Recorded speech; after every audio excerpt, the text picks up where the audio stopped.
ఇవాళటి video వచ్చేసి పాలకూర పప్పు. పాలకూర, కరివేపాకు, కొత్తిమీర, ఇలా పచ్చిమిర్చి వాష్ చేసి పెట్టుకున్నాం. పాలకూర పప్పుకి కందిపప్పు తీసుకున్నాను, కాస్త శనగపప్పు తీసుకున్నాను.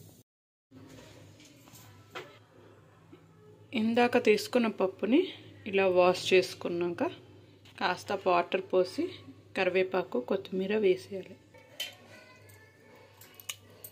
చింతపండు వేసుకోవాలి.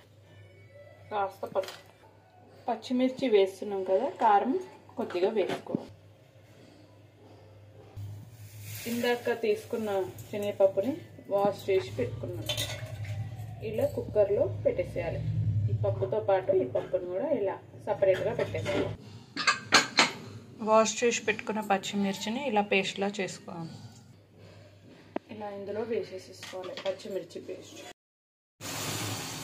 ఇందాక మనం వేసుకున్న పాలకూర ఇలా ఫ్రై చేసుకోవాలి ఆయిల్లో. ఇలా దగ్గరగా ఫ్రై చేసుకోవాలి.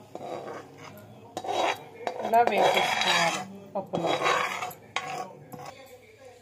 ఇలా ఒక మంట పెట్టాలి బాయిల్ కావడానికి. ఇలా పోస్తూ వేసేసుకోవాలి. అంతే, పాలకూర పప్పు రెడీ.